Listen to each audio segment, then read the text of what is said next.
할렐루야. 네, 서로 축복하십니다. 오늘도 은혜 받고 행복하세요.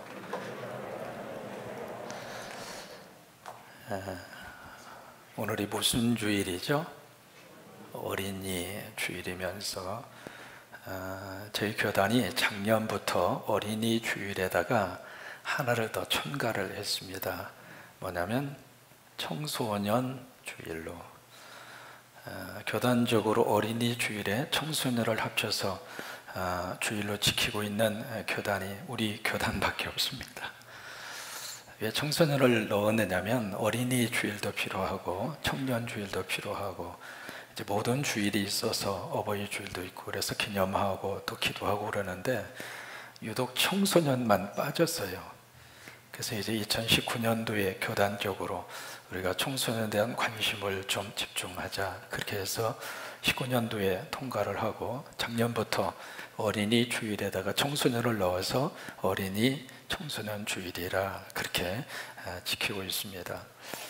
여러분, 청소년 이 시기가 사실은 얼마나 여러 가지 많은 질곡이 있는, 그래서 질풍노도와 같은, 그래서 이 시기를 가리켜서 영어로는 그렇게 표현합니다. Storm and Stress의 시기다. 스톰이라고 하는 게 막 불어오는 어떤 광풍이잖아요. 그것으로 끝나는 것이 아니라 또 하나 스트레스의 시기입니다. 그래서 이 청소년 기가 되면 신체적으로도 많은 변화가 일어나고요. 또 하나 심리적으로도 그러고 정신적으로도 그러고. 그래서 바로 청소년들을 위해서 우리가 더 많이 관심을 갖고 또 기도하는 오늘이 될 수 있기를 바라고, 또 하나님 우리에게 주신 어린이라고 하는 우리 귀한 생명들을 위해서도 여러분 함께 기도하고 축복하는 오늘이 될 수 있게 되기를 축복합니다.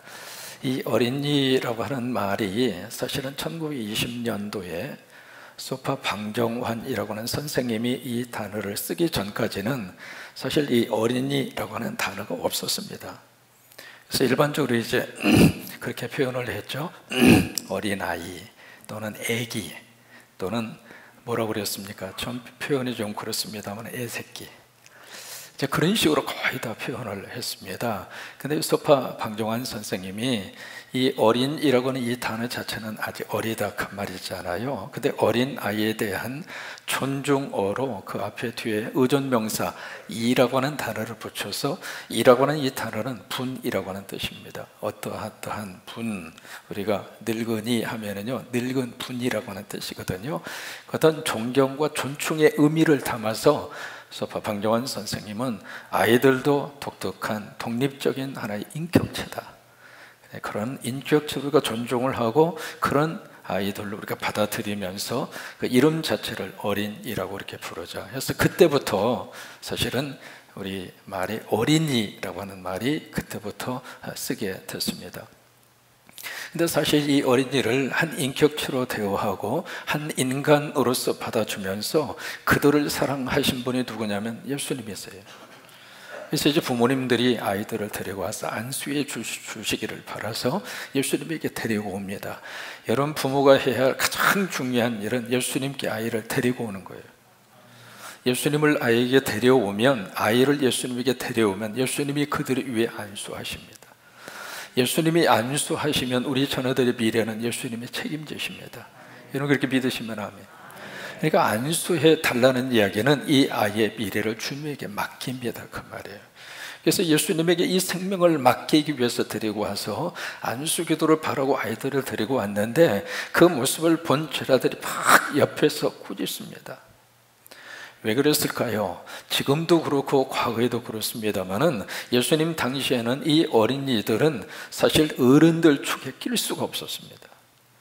그래서 숫자를 셀 때에도, 카운을 할 때에도 인간으로 보지를 않았습니다. 아직 성숙한 인간이 덜 됐다 그렇게 생각을 해서 오병이어의 기적의 역사를 쭉 복음서로 기록을 할 때 여자하고 아이들은 숫자에서 뺐습니다. 그러니까 인간으로 보지를 않은 거죠. 그것이 제자들이 가지고 있는 그 당시 어린이에 대한 개념이었습니다. 그래서 왜 어른들 모임에 너희들이 끼느냐 그거죠. 애들은 가라 그거잖아요. 그래서 막 꾸짖습니다. 근데 꾸짖는 제자들을 보시면서 예수님이 도리어 더 화를 내십니다. 화를 내시면서 하시는 말씀이 이들이 내게 오는 것을 용납하고. 여러분, 어린이들이 가야 할 장소는 예수 그리스도 앞이에요. 그곳으로 가야 돼요. 세상에서만 우리가 아이들을 기를 수가 없습니다. 주님에게로 와야 돼요. 예수님 앞에 와야 돼요. 본인도 오지만 부모님들이 아이들을 예수님 앞으로 데려다 주셔야 돼요. 그래서 이 아이들이 되게 오는 것을 용납하고 금하지 말라. 그리고 그 다음에 그 당시 시대적인 사회적인 개념을 깨는 말씀을 주님이 하십니다. 이 어린아이들이 천국의 주인공이다. 여러분 가정에서 살아가고 있는 어린아이들, 그리고 손자, 손녀, 손자들, 손녀들, 우리 모든 청소년들이 예수님 안에서 잘 되기를 바라고, 예수님 안에서 미래의 멋진 꽃으로 피어날 수 있기를 바라고, 그런 축복이 함께 할 수 있게 되기를 주의 이름으로 축원합니다. 오늘 성경에 보시면 세 사람이 등장을 하고 있습니다. 첫 번째는 누가 등장하냐면 아버지가 등장을 합니다. 두 번째는 누가 등장하느냐면 혈뇨증이라고 하는 질병을 앓고 있는 한 여인이 등장을 합니다. 세 번째 등장하는 사람은 이 아버지의 딸입니다. 딸인데 이 혈뇨증 앓던 여인이 몇 년 동안 병으로 고생을 했냐면 12년 동안 병으로 고생을 하죠. 근데 이 아버지의 딸의 나이가 몇 살이었느냐면 마가하고 누가를 보시면 12세입니다. 참 묘한 이 단어를 통해서 이 복음서가 주고 있는 의미가 있습니다. 여기 이제 아버지로 표현되어 있는 사람을 오늘 마태는 뭐라고 표현했느냐면 한 관리라, 그렇게 표현을 했죠. 그런데 이 한 관리에 대해서 마가복음하고 누가복음을 보시면은 이 관리의 이름이 나옵니다. 그 이름이 누구냐면 야이로라고 하는 사람이었고요. 이 사람이 가지고 있는 직업이 회당장이었습니다. 회당 전체를 관리하는 책임적인 위치에 있는 그런 사람이었죠. 그래서 이 아버지가 지금 오늘 성경에 보시면 이 딸이 죽어갑니까? 죽었습니까? 읽으셨는데 잘 기억이 안 나셔요? 방금 죽었어요? 죽어가고 있어요? 죽었습니다. 마가복음하고 누가복음에 보시면은 죽어가고 있다고 표현을 했는데 마태복음에는 죽었다고 그랬습니다. 방금 죽었다 그 말이, 숨이 끊어졌다 그거예요. 그때 그 딸을 위해서 아버지가 예수님에게 와서 어떻게 부탁하느냐면 이미 죽었지만 주님이 오셔서 내 딸의 손을 얹으시면, 그러니까 안수 기도를 원하는 거죠. 예수님이 오셔서 내 자녀에게 안수하시면 이 자녀가 다시 살아날 것이다. 여러분 이게 보통 믿음이 아닙니다. 그래서 그 딸을 위해서 아버지가 예수님에게 온 거예요. 와서 지금 얼마나 이 아버지의 마음이 마태복음에 의하면 죽었단 말이죠. 그러니까 아버지의 심정이 얼마나 지금 애절할까. 그래서 예수님에게 부탁을 하니까 예수님이 그래 알았다고, 그래서 같이 신방을 갑니다. 그래서 막 신방을 가는 그 중간에 이 가운데의 사건이 마치 끼어드는 것처럼 오늘 성경에 기록이 되어 있습니다. 12년 동안 혈뇨증이라고 하는 것은 한 달에 한 번씩 여성이 하는 그런 것이 아니라 시도 때도 없이 몸에서 피가 유출되는 거예요. 레위기에서는 이런 여성을 가리켜서 뭐라고 이야기하는가? 부정한 자라고 했습니다. 부정한 자라고 하는 것은 그들이 만지는 모든 것, 앉았던 자리, 그들이 만져지는 모든 것들은 다 불결합니다. 그래서 이 율법적으로 이 부정한 자들은 사람들 틈에 있어서는 안 돼요. 사람들이 있는 장소에 접근해서도 안 되고요, 철저히 자가격리 상태에서 생활을 해야 돼요. 그런데 그 혈뇨증 같은 여인이 예수님이 가고 있는 그 무리들 틈바구니 속에 막 비집고 들어와서, 그러면 보세요, 거기 있는 사람 모두가 다 이 여인은 전부 다 부정하게 만들고 있는 거예요. 그래서 예수님이 옷자락에 뭘 대요? 손을 댑니다. 손을 대는 순간 이 예수님의 능력이 이 여인에게 나갔고, 결국 예수님은 이 여인을 차렸었더라. 내 믿음이 너를 구원하였으니 편안히 가라. 그래서 혈류의 근원이 낫는 역사가 나타났습니다. 우리가 생각했을 때 지금 아버지가 이 딸에게 가고 있는 가운데 이 사건은 마치 돌발 사건처럼, 끼어들어가서는 안 되는 사건처럼, 아니면 지금 무슨 일을 방해하고 있는 방해꾼처럼 그렇게 보여지기가 쉽습니다만은 이 사건 속에는 깊은 하나의 영적 맥이 함께 흐르고 있습니다. 오늘 이 사건을 통해서 하나님이 우리에게 주시는 메시지가 뭘까? 세 가지의 메시지를 우리에게 이 시간에 우리에게 주고 있습니다. 첫째는 배려에 대한 문제입니다. 그 다음에 두 번째는 바로 여기에 아버지가 예수님이 와서 뭘 하는가? 엎드립니다. 예수님의 발 앞에 엎드려요. 그 다음에 이 여인이 예수님에게 와서 뭘 하는가? 만집니다. 이게 두 번째 주시는 메시지입니다. 그 다음에 세 번째, 이런 과정을 통해서 하나님께서 어떤 은혜를 그들에게 주시는가? 살림의 역사입니다. 우리가 첫째로 우리 한번 배려에 대한 문제를 잠깐 한번 기억하시기를 원합니다. 여기 마태복음에 보면 그냥 관리라고 그랬습니다. 그러니까 이 관리라고 표현되어져 있는데 마가나 누가복음을 보시면은 이름을 밝히잖아요. 그 말씀드린 것처럼 야이로. 그 다음에 그의 직분이 회당장이었습니다.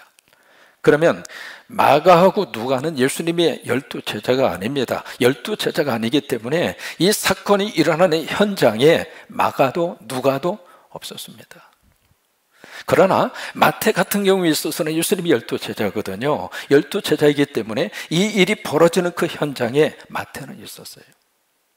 그리고 그 사람이 누구라고 하는 것을 마태는 정확하게 알고 있었습니다. 그리고 회당을 관리하는 회당장이라고 하는 것도 마태는 알고 있습니다. 그렇다면 모든 내용을 알고 있는 마태는 그냥 밝히지 않고 익명으로 처리합니다.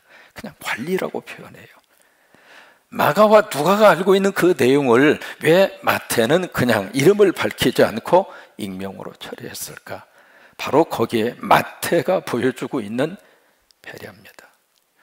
왜냐하면 마태복음은 유대인들 대상으로 복음서를 썼거든요. 마가복음은 로마인을 대상으로 썼고요. 누가복음은 헬라인을 대상으로 썼어요.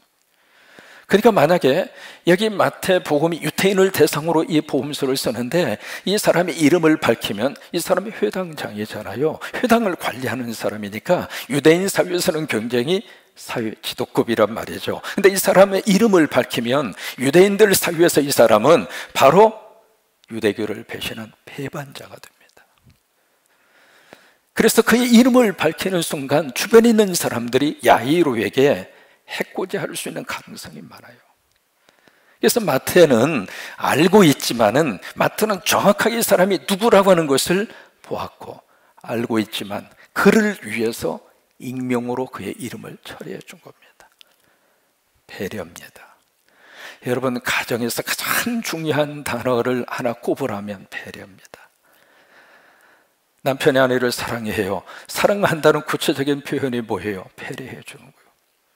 아내가 남편을 배려하고 서로 배려하는 부부는 행복합니다. 그렇게 되시기로 축복합니다. 가정 식구들끼리 부모와 자식의 관계 속에서도 서로가 배려를 해 주어요. 알고 있습니다. 내 자녀가 뭘 잘못했는지 알죠. 아는데도 불구하고 모르는 척 눈 감아주고 덮어주고. 오늘 분이엘 찬양 속에 하나님의 사랑이 그거잖아요. 하나님의 사랑은 우리를 모든 걸 다 덮어주잖아요. 그게 하나님의 사랑이죠. 그런 것처럼 우리 가족 안에 정말로 필요한 단어가 있다면 그게 배려예요. 특별히 어린이들에 대해서. 그리고 청소년들을 우리들이 함께 기르면서 우리 손주들을 함께 길러내면서 정말로 필요한 것이 배려입니다. 배려예요. 배려라고 하는 그 울타리 안에서 우리 자녀들이 위로를 받고 그 안에서 상처가 치유되고 그 안에서 미래의 꿈쟁이로 자랄 수 있도록 배려입니다. 여러분, 사진을 한번 보시겠습니까? 저 사진이 길거리에서 있었던 한 광경을 지나가는 어느 한 사람이 찍은 사진입니다. 브라질의 리오라고 하는 도시, 과거의 수도였죠. 거기에 길거리에서 한 소녀가 완전히 거지입니다. 거진데 그 소녀의 발을 보면 신발이 없습니다. 맨발이에요. 그때 지나가던 어르신 한 분이 그 아이를 보더니 자기가 신고 있는 신발을 벗어서 그 아이에게 신발을 건네줍니다. 그게 배려입니다. 너는 어떻게 하다가 신발도 못 신고 다니냐? 너는 왜 이 모양이 됐어? 네가 뭘 잘못했기에 이런 모습으로 살고 있어? 말하지 않았습니다. 그냥 말없이 자신이 신고 있는 신발을 벗어서 그 아이에게 건네주는 것. 여러분, 그게 배려입니다. 서울에서 부역에 살고 있는 권사님 가정에서 아들이 결혼식을 위해서 상견례를 합니다. 그다음 며느리 들어올 그 집에 부모님이 시골에서 농사를 지으세요. 상견례를 좋은 고급 호텔의 레스토랑에서 상견례를 합니다. 처음 이제 만났으니까 서로 인사하고 좋은 분위기에서 이렇게 쭉 지내가는데 식사 시간이 됐어요. 식사 시간이 됐는데 갑자기 돌발 사태가 벌어진 거예요. 여러분 고급 호텔 레스토랑에 가서 보시면 냅킨을 잘 이렇게 예쁘게 접어서 접시 위에다 올려놓습니다. 아마 많이들 경험을 하셨을 거예요. 어떤 식으로 접혀져 있느냐면 잠깐 한번 사진 보세요. 이게 접시에다가 냅킨을 예쁘게 저렇게 해서 올려놨어요. 근데 식사가 시작이 되기 전에 그 시골에서 올라오신 그 며느리들 분의 아버님이 갑자기 저것을 모자로 생각하고 머리에다가 쓴 거예요. 그러니까 이 아버님 생각에는 아이들이 막 생일 축하할 때 꽃갈 모자 쓰잖아요. 그런 것처럼 고급 식당에서는 저걸 모자로 쓰고 밥을 먹는가 보다 그렇게 생각을 하고 그것을 갑자기 갖다가 머리에다 쓴 거예요. 머리에 썼는데 그 순간에 분위기가 어색하잖아요. 근데 맞은편에 앉아 계시던 그 아버님이, 아들의 아버님이 슬며시 미소를 지으시더니 당신도 그걸 갖다가 머리에다가 쓴 거예요. 쓰니까 그 옆에 있는 어머니도 쓰고 상견례를 위해서 온 모든 형제들도 같이 쓰고 그래서 모두가 다 저것을 꽃갈 모자처럼 머리에 쓰고 그날 상견례는 행복하게 끝난 거예요. 배려입니다. 여러분 우리 5월 이 가정의 달에 서로 한 가족이 함께 한 공동체에서 산다고 하는 것은 날마다 좋은 일만 있는 게 아니거든요. 서로가 배려하시고 그래야 우리 가정이 행복합니다. 그래야 우리 가정 속에 하나님의 복이 임합니다. 그래야 우리 가정 속에 있는 어린이들도 청소년들도 그 안에서 마음 안정적으로 아름답게 잘 자랄 수 있습니다. 두 번째로 생각해 볼 수 있는 내용이 바로 이 엎드림이에요. 여기 아버지는 지금 이 예수님 앞에 와서 엎드립니다. 근데 이 아버지가 바로 회당장이잖아요. 회당장은 그 당시 유대 사회에서 최고의 원로입니다. 회당의 건물을 관리할 뿐만이 아니라 가장 중요한 회당장의 기능은 예배 인도입니다. 그래서 기도자와 설교자를 누가 결정하는가? 회당장이 결정합니다. 그러니까 유대 사회는 철저하게 회당 중심이거든요. 지금도 유대인들은 세계 어디를 가든지 두 사람만 모이면 회당을 먼저 찾습니다. 그들의 삶의 가장 중요한 근거지가 회당이거든요. 근데 그 회당의 모든 걸 책임지는 사람이기 때문에 원로 꼽아줬어도 원로가 회당장입니다. 그래서 투표를 통해서 선출을 하는데 선출이 되면 1년 동안 임기를 갖습니다. 그 동네에서 최고의 어른입니다. 존경과 그리고 사랑을 한 몸에 받는 사람이 회당장입니다. 근데 이 사람이 예수님에게 와서 뭘 하는 거? 엎드립니다. 누구를 위해서? 자식을 위해서. 이게 부모의 마음입니다. 지금 딸이 죽었습니다. 마태에 의하면, 마가나 누가에 의하면 죽어가고 있습니다. 그렇다면 이 딸을 바라보는 그 아버지의 심정이 어떤 심정인가? 여러분, 자식이 아프면 부모님들이 그런 이야기 하죠. 차라리 내가 아팠으면 좋겠습니다. 여러분, 빈말이에요? 참말이에요? 참말입니다. 그게 부모입니다. 차라리 내가 아팠으면 좋겠다. 그게 그냥 지나가는 말이 아니거든요. 부모는 어떤 일이 있어도 나보다 자식이 먼저입니다. 내 입으로 들어가는 것보다도 자식의 입으로 들어가는 것이 더 행복하고, 내가 잘 되는 것보다도 자식이 잘 되는 것이 정말로 행복하고, 이게요, 다른 사람하고 비교하면 참 기분 상합니다. 그러나 이 세상에 딱 하나, 자식하고 비교당하는 것은 최고로 행복합니다. 그래서 나보다 자식이 더 잘 되는 것을 진심으로 바라는 것이 부모의 마음이거든요. 지금 이 아버지는 이 딸이 지금 죽었습니다. 아니, 죽어가고 있습니다. 그 상황에서 아버지는 딸을 위해서 예수님 앞에 엎드립니다. 여러분, 이 엎드렸다고 하는 것은 바로 무엇을 의미하는 거예요? 기도라 이 말이에요. 기도한 거예요. 12년 동안 이 혈루증을 앓으면서 철저하게 비참한 삶을 살고 있는 이 여인이 유일하게 희망을 가지고 지금 예수님의 옷에 손을 댑니다. 여인의 기도입니다. 아버지는 이 딸을 위해서 할 수 있는 그의 유일한 것은 바로 엎드리는 거였습니다. 기도였습니다. 이런 주 우리 자녀들을 위해서 우리 부모들이 할 수 있는 일이 무엇일까? 뒷바라지도 하고 우리 자녀들을 위해서 필요한 것을 다 우리가 해주기 위해서도 애를 쓰지만은 정말 우리 부모된 우리들이 자식을 위해서 해야 할 첫 번째 것은 엎드리는 거예요. 자식을 위해서 엎드리는 거예요. 여러분, 그것이 부모가 자식에게 줄 수 있는 최고의 축복입니다. 손주를 위해서 엎드리시고 자식을 위해서 엎드리시고 그저 엎드리시기 바랍니다. 예배 시간에 엎드려서 자식을 위해서 기도하시고, 하나님, 내가 자녀 끝까지 책임질 수 없습니다. 하나님이 내 자녀를 도와주시옵소서. 자녀와 함께하여 주옵소서. 어려운 세상, 악한 세상의 마귀와 사탄으로부터 우리 자녀를 보호해 주시옵시고, 나쁜 길로 빠지지 아니하도록 하나님이 막아 주시옵시고, 내 후손들이 나보다 더 잘되게 하여 주옵소서. 엎드리는 거예요. 엎드리는 거예요. 부모가 해줄 수 있는 최고의 선물은 자식을 위해서 엎드리는 거예요. 여러분, 우리 자녀들이요, 이게 잔소리를 통해서 자녀들이 막 부어줄 줄로 우리가 착각합니다. 안 그래요. 그렇지 않습니다. 기독교의 역사에서 사도 바울 이후로 최고로 위대한 신학자 한 사람을 꼽으라면 어거스틴을 뽑습니다. 영어 이름은 어거스틴이고 라틴 말로는 아우구스투스입니다. 이분이 AD 400년에 살았거든요. 지금부터 1600, 1700년 전 인물입니다. 그때 어거스틴이 지금까지도 현대 신학의 모든 것의 기초를 이루었습니다. 그래서 교부라고 하는 이름을 붙입니다. 교회의 아버지라고 하는 이름을 붙이죠. 이 어거스틴의 고백록은 지금도 우리에게 깊은 감동을 줍니다. 그렇다면 이 어거스틴이 어린이 청소년 때부터 그렇게 멋지게 그가 자라서 위대한 하나님의 사람이 됐을까? 안 그래요. 청소년기에 엄청나게 방황을 했습니다. 18살 때 여자를 만나서 그때부터 살림을 차렸습니다. 굉장히 조숙하죠.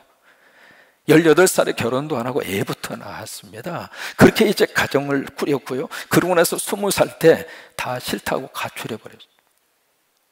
그런 식으로 청소년기를 보낸 사람이 어거스틴입니다. 그리고 나서 이게 나이가 들어가면서 마니교라고 하는 이단 사상에 빠져서 그렇게 방황을 하고 있었어요. 방황하고 있었는데 그 자식을 위해서 엎드린 사람이 누구냐면 그의 어머니 모니카예요. 아버지는 17살 때 세상을 떠났습니다. 그 어머니가 그 아들을 위해서 계속 엎드렸습니다. 그래서 눈물을 쏟았습니다. 그래서 눈물을 쏟았는데 그 어머니의 기도로 인하여 결국 어거스틴이 하나님 앞에 돌아오잖아요. 잔소리를 통해서 돌아온 게 아닙니다. 너 그렇게 살아서 되겠느냐? 네 애 딸린 애비가 이런 식으로 살아서 되겠어? 그 어머니의 잔소리를 통해서 이 어거스틴이 그래 마음 고쳐먹고 돌아온 것이 아니라 어머니의 엎드림이에요. 엎드리면 하나님께서 돌아오도록 역사하십니다. 엎드리는 것이 최고의 해결의 방법입니다. 여러분 따라서 한번 하실래요? 잔소리는 줄이고 기도 소리는 커지게 하자. 부모님들이 100일 작정 기도를 하면 아이들의 성적이 올라가요. 그리고 대학도 좋은 대학 가고. 어떻게 그게 가능할까? 물론 하나님이 기도를 들으셔서 축복해서 그게 이루어지고, 또 하나 작정 기도 들어가다 보니까 아이들한테 잔소리할 시간이 없어. 잔소리 가지고 사람이 달라지지 않습니다. 기도 소리가 그 아이의 영혼을 흔들어 깨우는 거예요. 그러니까 아버지는 이 딸을 위해서 할 수 있는 것이 바로 그거예요. 그래서 주님 앞에 엎드리는 거예요. 엎드려야 돼요.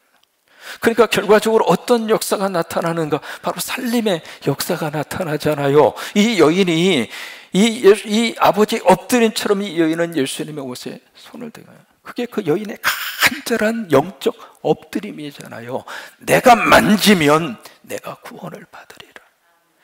율법적으로는요, 이 여인이 만지는 순간 예수님을 부정타게 하는 거예요. 그런데 이 여인은 예수님 속에 하나님의 능력이 있음을 의심하지 않고 믿었어요. 성경에서 능동적으로 예수님의 옷에 손을 만진 유일한 여성이 이 여인입니다. 성경은 이름도 밝히지 않고 나이도 밝히지 않고, 그러나 이 여인은 그의 마음속에 이 혈류증이라고 하는 이 자가격리 상태, 여러분 이게요 2주만 자가격리해도 못 견디잖아요. 근데 일생 동안 자가격리 상태에서 외톨이로 그렇게 살아야 하는 운명. 그러니까 이 여인은 그 속에서 내가 이렇게 살다가 내 인생 끝나고 싶지 않다고 하는 거예요. 그래서 이 여인은 자기의 존재에 대해서, 내 존재, 나는 아직도 살아있다, 아니 난 살고 싶다.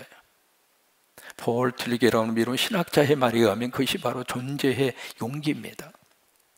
그래서 그 사회적인 통념을 깨고 군중들 속에 비집고 들어가서 예수님을 만진 거예요. 그러니까 능동적으로 자기가 믿음을 가지고 행동한 여인이 이 여인입니다. 근데 그 여인을 보시고 예수님 뭐라고 그래요? 따라 안심하라, 내 믿음이 너를 구원하였느니라. 나이가 과연 얼마나 됐길래 예수님이 딸이라고 불렀을까? 어림잡아 계산을 하더라도 이 여인이 나이가 50이에요. 나이 50이면 예수님이 그 당시에 30대잖아요. 그럼 뭐라고 불러야 돼요? 아줌마, 걱정하지 마. 이게 정상 아닙니까? 근데 예수님이 그 여인을 보고 따라, 왜 그랬을까요? 하나님 나라의 딸입니다. 우리 어린이들이 하나님 나라의 어린이가 되시기를 축복합니다.